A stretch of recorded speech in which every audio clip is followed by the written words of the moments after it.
When and at what point in your life or career did you begin your LinkedIn networking journey? Well, I could say before LinkedIn was ever created. Was it 2002, I believe, was the first year of LinkedIn. And even growing up, I was aware of the power of networking and what LinkedIn yields. But my official LinkedIn journey started probably when I'd probably say about 13 years ago. Wow. And yeah, I've been requiring it in my class. I've been a full-time academic for 14 years now.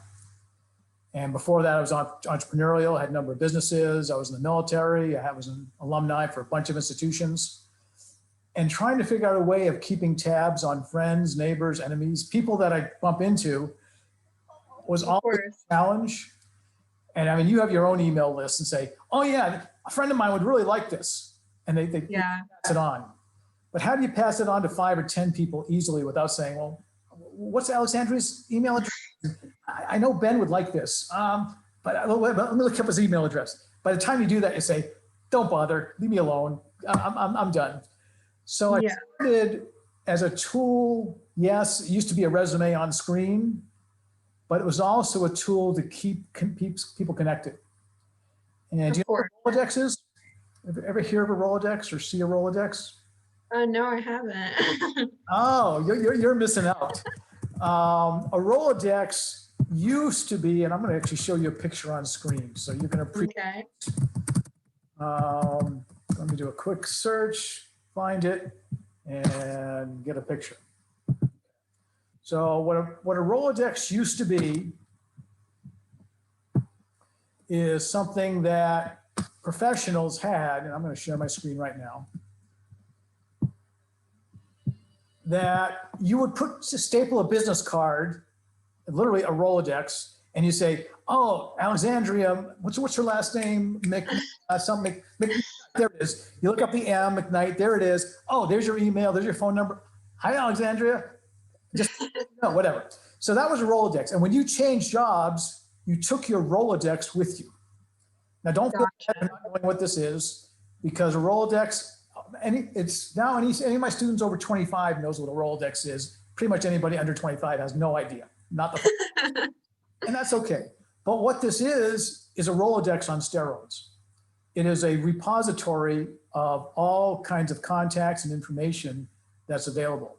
So I started using it as an academic pretty much when I started going full time. I said, let me pull all my contacts together, because I had a franchise business. I had a dealership I had a train franchise. I had a dealership for Dish Network and DirecTV. I linked to folks in corporate. I just started in various circles, Wharton MBA, Boston University, alma mater, and different schools.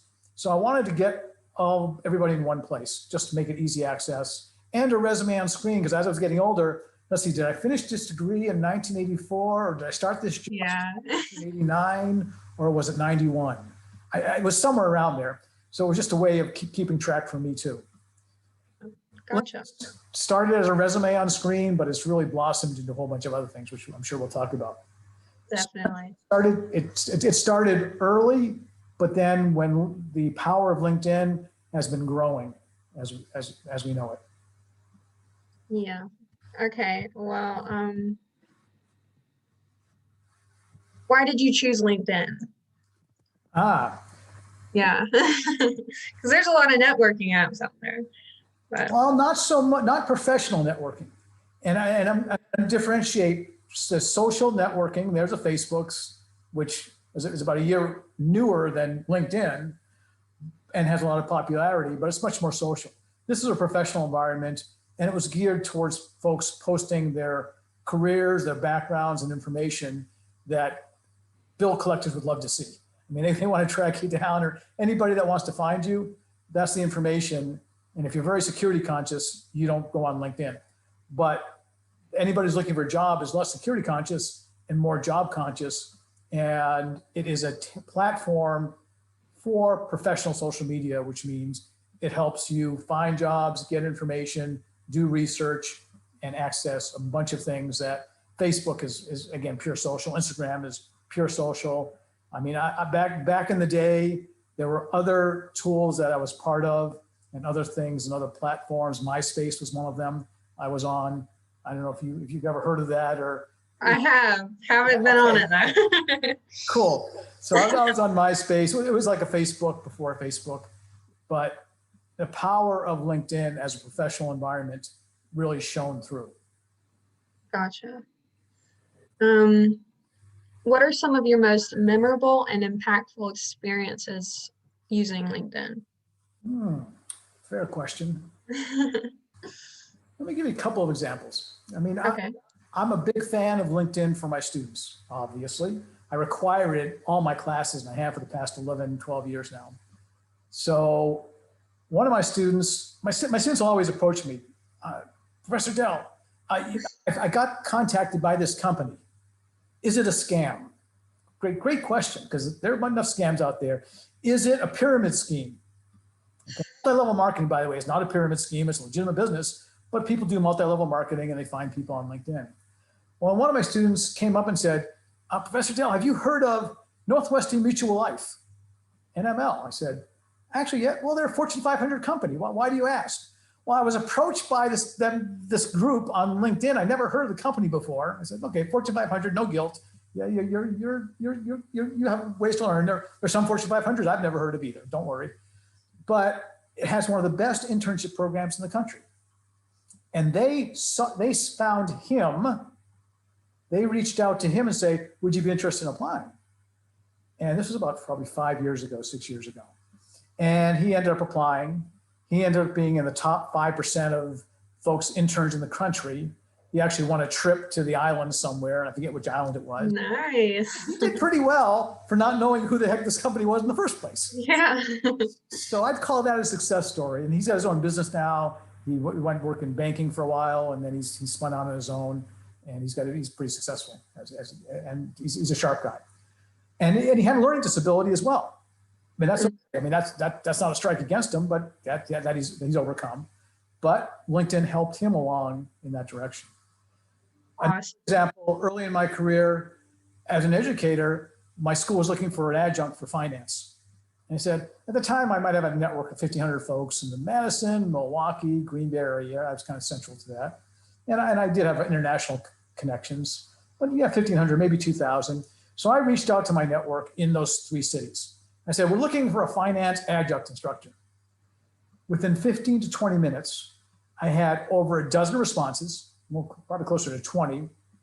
And not only was it for finance adjuncts, but I had people saying, I'm an attorney. I'm interested in legal and teaching law, management, accounting, HR. We in a matter of 24 hours, we had a logjam of folks that were interested. And these were people sending my message to them to other people that I wasn't even directly connected to. And it came back to us. So now we had a pool of candidates for all kinds of adjunct roles in 24 hours. And just the communication and the availability, and then the spread the word. And some things go viral more than others. This was a job. This was an adjunct teaching job, part-time teacher. And we had a whole bunch of folks that tapped into that. And part of what LinkedIn is about is more giving than getting. That's what networking is. So by saying, here's an opportunity, anybody interested, you're gonna spin things back. But the people we sent this invitation to and say, are you interested or do you know anybody? When they sent it to somebody else, that gives them credibility. That helps their network saying, oh, well, thank you. You're a connector. You're a person. And networking platforms like LinkedIn are very powerful. Gotcha. Probably got a half dozen more stories, but at this point in time. Thank you. Okay. Do you think LinkedIn is for everyone? You know my answer to that one, 2 words. You know what those 2 words are? It depends. It depends. You got it. Okay. It depends. It depends if you're looking for a job. Yes. If you're looking for a career, yes. If you're looking to be a socialite and tell people what you had for lunch, no. Okay. Go to Facebook. If you're looking for relationships, maybe. But it depends. 95% of the time, the answer would be yes. Because Okay. of power. And because there's this old proverb, I actually used this at our accounting and finance club, our IMA meeting last week. There's a Chinese proverb. Best time to plant a tree was 25 years ago. The second best time is No. now. So what does that mean? Well, the best time to network was when you were in high school and your friends and your parents of your friends. And then you go to college and you still have them in your network, but they happen to work for companies. You say, I'm not sure, maybe I want to be a physical therapist or I want to be an accountant. I'm not sure. You go down the track and say, okay, well, I've got some healthcare folks in my network. I've got some business folks in my network. And maybe I changed my mind and I want to be a school teacher. Oh, I've got some my teachers that I had in high school and middle school that are in my network. And so if you could have been networking while you were in high school, more power to you. But if you weren't, and that's okay, the actual statistic is about 8% of high school students are on LinkedIn in the US, which is actually, I think, pretty substantial. Yeah. Then you look and say, well, let me start now. I'm a freshman. I'm a sophomore. I'm a senior. Great, start now. Second best time to start, but start now.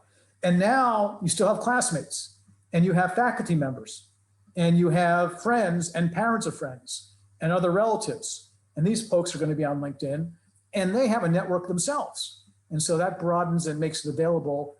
So yes, 95% of the time I would say it depends. No, yes. But it depends on your motivation. You know, it's the old begin with the end in mind. What are you trying to do? And if you're looking for a career, professional environment, build your job, build your network, develop resources, yes. Awesome. Okay. What do you think who do you think can benefit the most from LinkedIn? Anybody that breathes. Oh, no, okay, that's an exaggeration. I think I like the question you asked because who benefits, you trace it back a little deeper and say, why? Why are you on LinkedIn? What are you doing here? And the person who will benefit most is the person that knows why they're there.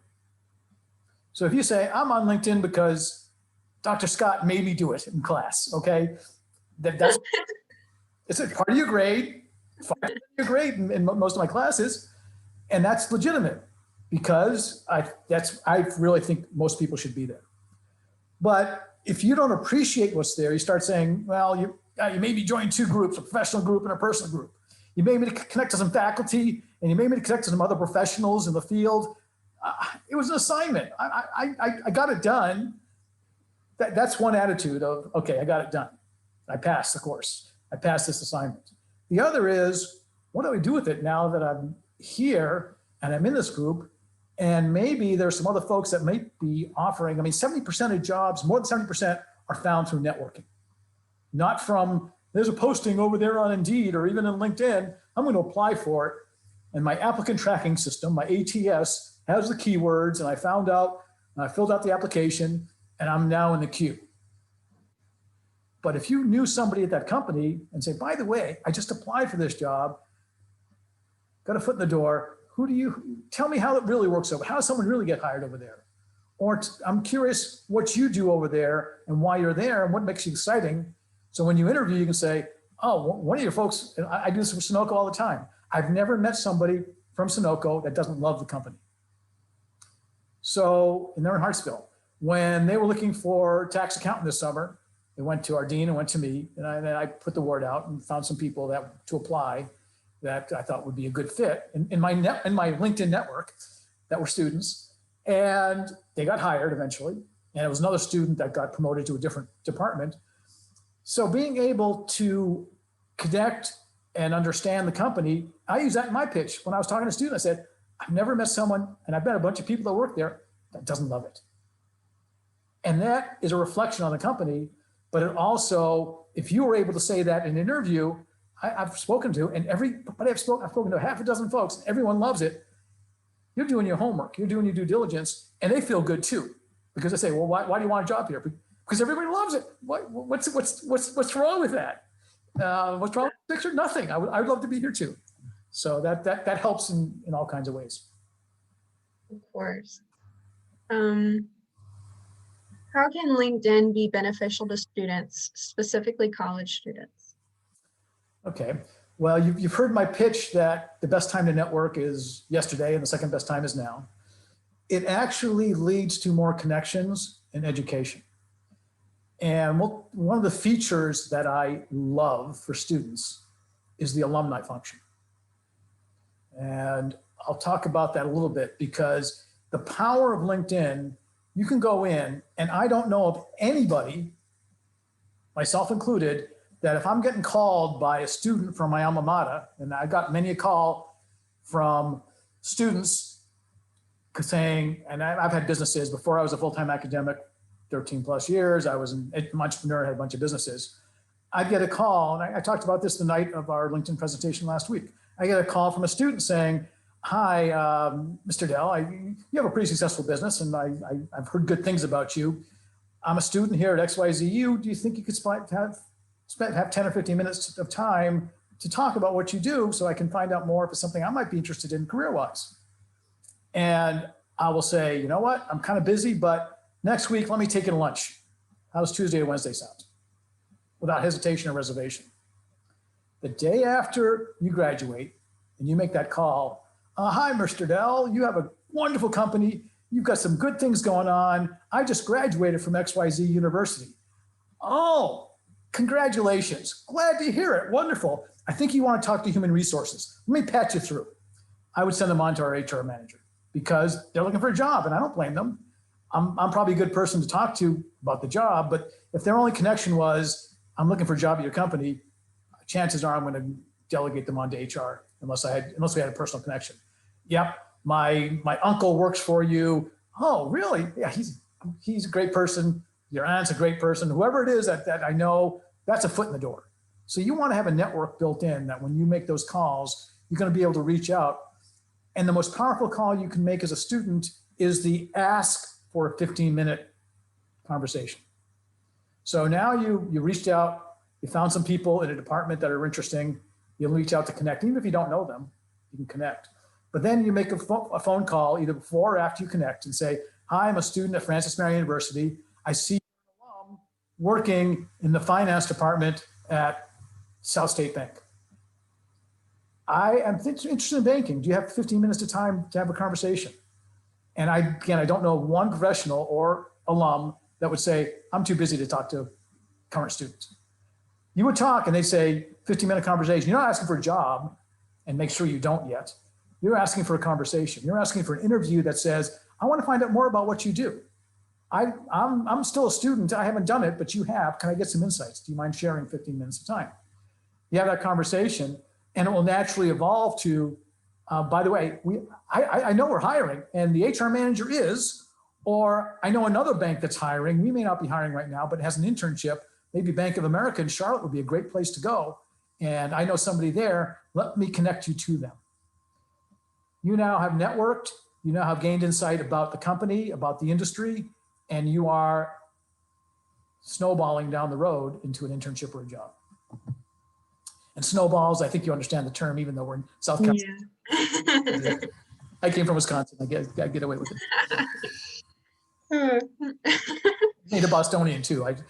We had heart attack snow there. It was real heavy, wet, slushy, but it's nice not here. We just have. Yeah, I wish we just got a little bit of snow every once in a while. I guess we do. We get a dusting and they close everything or something is what I've. Yeah, sometimes. And then another question I added was onto that question was, how about high school students? How do you think? Excellent question. Well, we're back to our 25 years ago networking comment. I think high school students are in a great position, and I presented to high school students as well. And as a high school student, you don't appreciate it as much, but you usually do what your parents tell you, or you do the opposite. Hopefully you go along with them more than you go against them. As a high school student, by starting to connecting and realize the power of networking at that point, maybe you have maybe you're mowing lawns, you're running a small business. Maybe you deliver newspapers. You want to build your network. You now have clients. You now have customers. You now have teachers. You now have guidance counselors. You have other professionals, and you have parents of friends as well as friends. So why would a high school student want or need this? Well, where are you going to go to college? Well, I'm in 10th grade. I haven't thought about that yet. How about 11th grade? Well, I'm still thinking about it. How about 12th grade? Well, I'm still thinking. But you might want to connect with some students at schools. And you may be applying to schools that have a real limited acceptance rate. And now when you have an essay to write and you say, well, I was talking to one of those students who's a sophomore now, who's pre-med, and they were telling me XYZ, because a natural question on their resume, on the application is, so why do you want to go to school here? Because you're selective, you're good, and what else do you say? Well, you need to tell a story. You need to tell a story that one of your current students or one of your alums or whatever, I had a chance to interview them or talk with them, and they told me XYZ. And that's the kind of place I want to be at. I'm excited, and I would love the opportunity. So why would a high school student want to go to college? That's obvious. Why would a high school student want to be connected on LinkedIn? To help them get to college. Or maybe they're not going to college. Or maybe they're going to a 2-year school, not a 4-year school. Or maybe they're just going to go on the job. Well, they can use LinkedIn to find jobs as well. I just posted in one of our groups, I think it was a FedEx, McDonald's, PwC, PricewaterhouseCoopers, KPMG. Some are looking for 10,000 employees, some are looking for 200 employees. But that came from a LinkedIn article.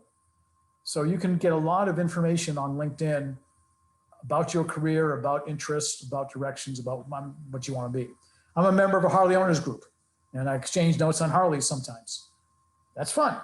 I'm also a member of career groups, and I'm a member of student groups and internship groups and other groups. And I've started a number of groups that have been pretty successful and helped a lot of other people. So that's part of the networking philosophy of give before you get, provide opportunities. Awesome. Okay. And then I have one more question adding on to that question. What about employed individuals? How can they utilize LinkedIn? So there's a book out there called How Big is Your Parachute? And it's for folks that are saying, well, I'm happy at my job. Things are going really well. I can be here for the next 10, 20 years. And then the company gets acquired and you're fired. Congratulations. Or COVID happens and they lay off people for whatever reason. Or a department or division shifts and gets sold to another company, and your boss, who was fantastic, is no longer your boss, and the new boss isn't so fantastic. You want to have a network out there of folks that you can communicate with. That you can ask questions saying, I have this issue, this problem, this challenge. Have you got any ideas? Or do you know anybody else that might be hiring in the field? Because I'm not real happy, but I want to be. And I have a lot to give. And I want to find an environment. And those are the kind of things, if you're currently employed or unemployed, and it's always, by the way, easier to find a job when you're employed. But right now, COVID's given a pass to a lot of people, because a lot of people have lost their jobs. So I hope that answered what you're asking. It does. Thank you. You're welcome. Which of LinkedIn's many features have you found to be the most beneficial for you and your? I've already mentioned the university alumni stuff. And by the way, you can type in a keyword. You go to the university page, you go to alumni, and then you type in accountants. And you will find 138 accountants with pictures and links to their profile. And then you can do geographic distribution. Well, I only want the ones in Charlotte, because I'm thinking of going up to Charlotte. I think there's more opportunity. Or I want the ones in Columbia, or Florence, or Atlanta, or New York City, or London, or Beijing. I'm looking specific geographic locations, or I'm looking at specific companies in the big four at KPMG or EY, my alma mater, Ernst & Young, or at any of the other, at Deloitte, okay, or any of the firms that you might be thinking of. And then you say, okay, there's 5 people over at Grant Thornton. Let me contact them. I'll try to connect with them. I'll try to contact them. Hi, I'm a student at XYZ University at FAU. You're an alum. let's talk. I would love to connect. Great. By the way, anytime you send an invite, you always want to personalize it. You never want to say the generic connection request, connection request, connection request. Gotcha. So that's one of the golden features. The other I mentioned is groups, because groups, you can develop your own reputation. You can establish rapport, dialogue. You can see who the movers and shakers are, and then you can become one of the movers and shakers in a group when people are surveying, asking questions, or you can ask the good questions. If you're asking questions, people will read that and say, oh, they're asking good questions. That's the kind of person I want on my team. Let me think about that. You know what? If they're looking, let me give them a private message here and see, get a little in-mail and see if what they're searching for and if I can help them out. People want to help. And so those are features that you tap into. The other thing that's underutilized is not only getting references, but giving references. Getting references is cool. You say, hey, I need a reference. Yep, those will show up on LinkedIn. But when you give references, those also show up on your profile on LinkedIn. So if you are pretty good at English, if you write a nice reference about somebody else, that's actually going to be a reflection on you and your quality of friends, quality of writing, and the giving attitude that is nice to have and get you further than just the taking attitude. Gotcha.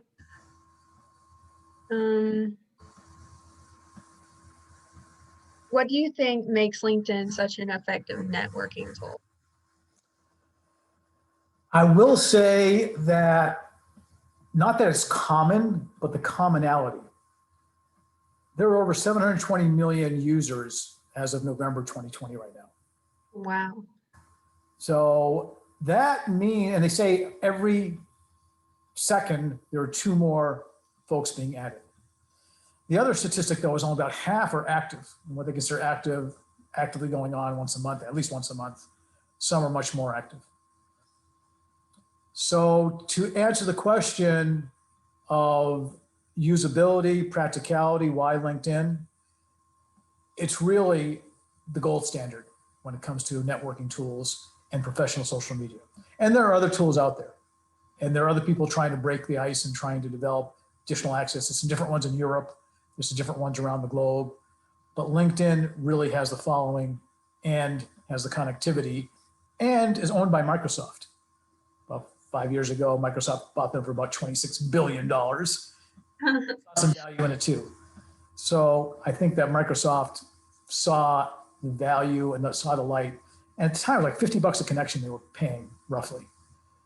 And that's a lot of money to spend, and they're getting a return on that investment. So, of course, yeah, that's cool. I didn't know that.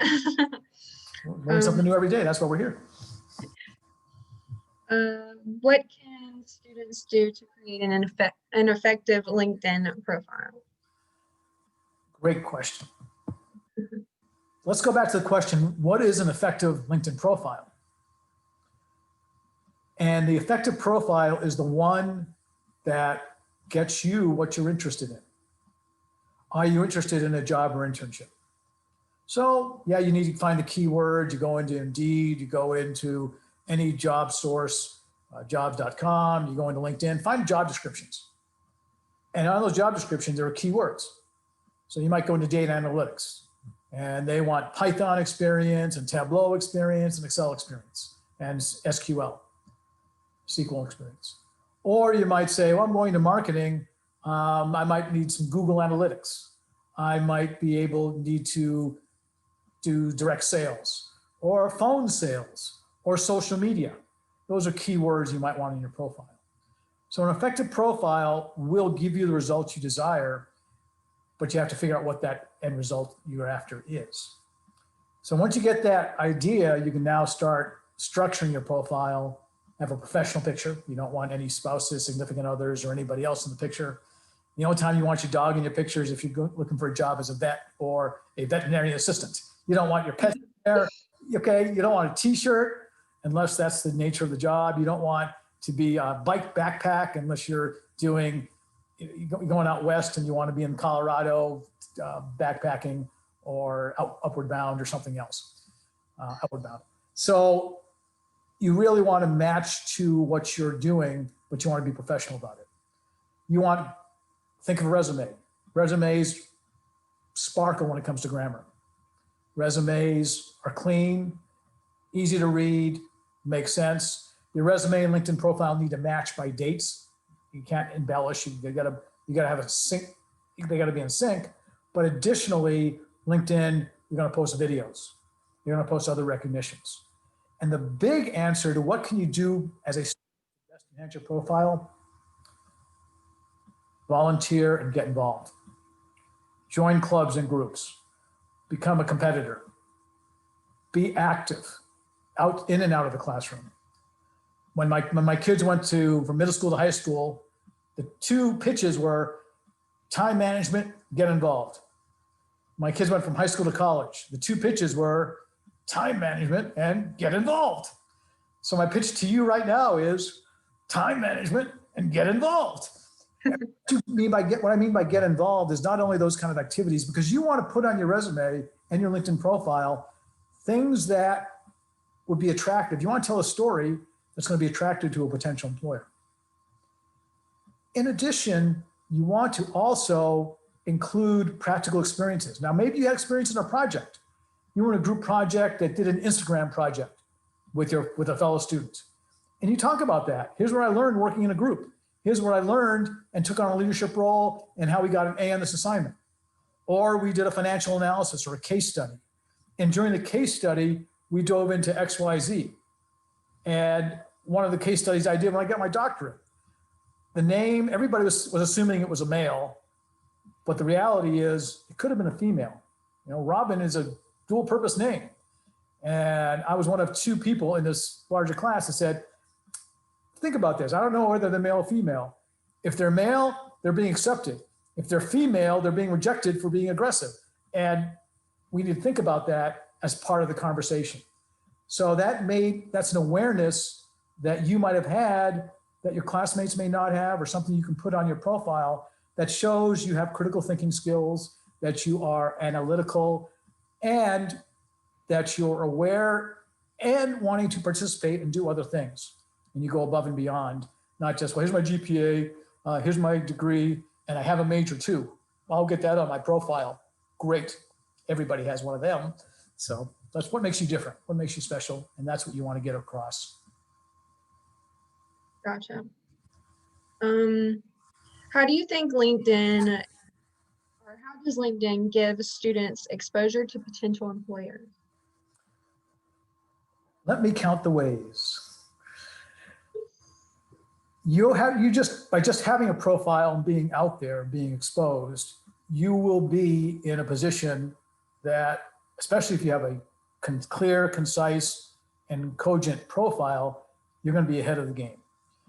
You will now search. You're going to start looking for a job and opportunities, and you'll look at companies. Well, people can see that you looked at their profile.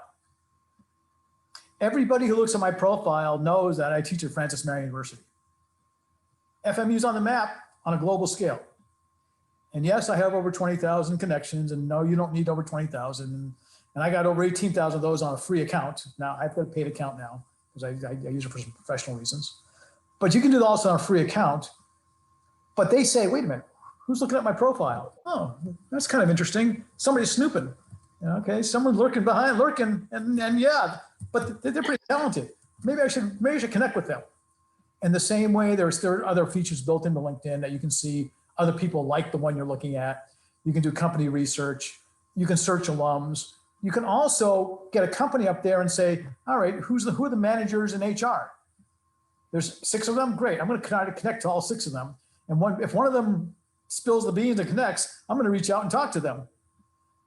Do you connect to somebody you don't know? I don't usually hesitate. I won't hesitate to reach out even to someone I don't know with a personalized invite of why I think it might be good for me to be connected to them, how I can help them, and yeah, maybe they can help me too. Gotcha. What inspired you to write a book about LinkedIn? Great question. Last summer, I actually became involved with a startup, and they pulled me in because of my LinkedIn knowledge and experience. And they said, we need somebody with LinkedIn skills. And a friend of mine out of Chicago said, I know this guy. He's a guru. Well, let's go get him. So they called me and said, Scott, how would you like to sell for us? And I said, no, I've sold cars and I've sold vacuum cleaners and I've sell ideas in the classroom every day, but I've got enough on my plate right now. They said, well, how much is your partner? Okay, let's talk. So sure enough, they made me a partner associated. It turns out that the former founder of Sylvan Learning Centers was one of the partners in this group. And he's a great guy. So I got involved, and one of the things I was doing, they're saying, okay, we have this package and called Intro Edge. It's the art of the introduction. It's when somebody asks, tell me about yourself. What's the story you tell somebody to be remembered and to gain confidence? Not, I'm a student and I like people. No, you need a story. So this is a course that helps with that story. But when I got involved, they said, okay, you're selling a package for this much. What are your freebies? What are your promotions with it? Oh, no, we're just selling this course. I said, okay, this day and age, you got to have 28 freebies and white papers and checklists and all this other stuff. So you're getting a $2,000 value for $199. I got started. They said, okay, you're the LinkedIn guy. Go give me a checklist for LinkedIn. I said, okay, here's checklist, 10 things. Now 20. Actually, more like 30. And I said, this is no longer a checklist. This is a book. So what did I do? I wrote the book. And over a 2-week period, I came up with the guide. And you can see it in my background right here. Your complete 85-step guide. But the purpose was, okay, first 18 steps, if you don't have a profile, you're starting from ground zero, cool, not a problem. The rest is, now I've got a profile, how do I enhance it? How do I get found? How do I use it to find positions and opportunities? So it snowballed. And by the way, I'm up to number 96 right now. And I said to myself, when I get to 100, I'm coming up with a second edition. And I just added one yesterday. There's a cool feature linking Zoom to LinkedIn messages that I just found out about. And I did it, and it's really neat. You can invite somebody in mail and say, oh, let's do an instant meeting right now, just from your in-mail. Click on a camera button. It's pretty cool. So they have new features all the time. And so I really found that this as a tool was pretty comprehensive, and not enough people had that perspective of understanding from a comprehensive base of what LinkedIn can do. Yeah, they hear about, okay, here's my profile. Oh, yeah, this alumni thing sounds pretty cool. I'm going to connect to some people, but why am I doing this and what can I do with it? And that inspired me to get this book out the door and make it available for I'm not retiring on it anytime soon, because a $2.99 book or $10 for a paperback, that's not the mission or the goal. The goal is to get the word out and help people that want to use it. And that's something that I'm passionate about, trying to help others take advantage of tools like this. That's nice. My last question is, what advice would you give someone joining LinkedIn? Like first time user. The scariest word in the English language when it comes to relationships is commitment. And with LinkedIn, you need to have a commitment, even if it's 5 minutes a day or 10 minutes a day. So if you're asking for some advice how to best utilize LinkedIn, I'm a Nike guy, just do it. But consciously make that effort, 10 minutes a day, going in, okay, this week I'm focused on connecting to folks in this profession. Next week I'm focusing on groups. I want to get involved in some groups and join. You can get up to 99 groups that you can be a part of. And every day you review some things, you start connecting to people, you start reading articles, you start getting more aware of what there is. And then you might see some articles and say, oh, there's an LinkedIn article about LinkedIn. That's kind of cool. And that's how I found out about this camera feature in Zoom, this Instant Connect feature. One of my mentors was talking about it. I said, oh, that's kind of neat. So the key I would say to effectively using is commit to using. Because if you put it on your resume and that's what you want, 5 years ago it was a resume on screen. It's so much more now. And if you say, I want to use it, don't just throw your profile up there, even a good hour, and 3 months later come back to it, because it all changed, constant changing. For example, just in the past couple of weeks, I've gone on my profile and I did a rewrite for every one of my job descriptions, educational. It starts with the Y in capital letters and a colon. So why am I Francis Marion? Why did I get into education? Why did I get my doctorate? why did I get my MBA? I start with the why, and then the rest of it follows suit of, okay, and here's accomplishments that I've had, recognitions, quantifiable things. Yeah, I'm an accountant, but go by the numbers. How many of these did you do and how much did you increase, whatever. You want to be able to document that. Those are the kind of features and functions that you discover the more you use it and you start taking advantage of the power of it. So hopefully that helps a little bit. Oh, that helps a lot. Thank you. Cool. But yeah, that's all the questions I have. Great. Well, thank you for asking. This was fun. You can tell I enjoy LinkedIn. I even enjoy talking about it.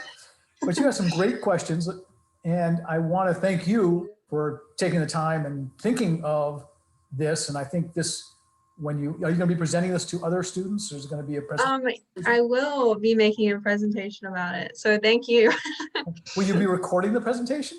I will. I can send it to you after. Would you do that for me? I would be honored. I would be do that for excited. you. No pressure. If you don't feel comfortable, don't worry about it. It's fine. I didn't think you'd mind, but I appreciate it. I know. But no, you inspired me to do this research topic. So I was like, who can I talk to? Dr. Scott. Well, thank you. I'm glad you did. Thank you for reaching out, and use it well. And I give a warranty with all my talks. If you ever have any questions, a lifetime warranty, my lifetime, give me a shout. I'll be happy to answer any more I can. Thank you. I also have one more question. Whenever I asked you to send the presentation, I only got the Monsoon Sim and LinkedIn presentation. Would you mind sending me the presentation with just LinkedIn? For the one we did last week? Yes, that one. Okay, I will do that. Not a problem. That would be very helpful. Glad to assist, and anything else you need, don't hesitate. Thank you so much. You're very welcome, Alexandria. Good to see you. I'll look forward to our next conversation. It'll be tomorrow. Probably. See you at practice. Take care. Okay, thank you. You're very welcome.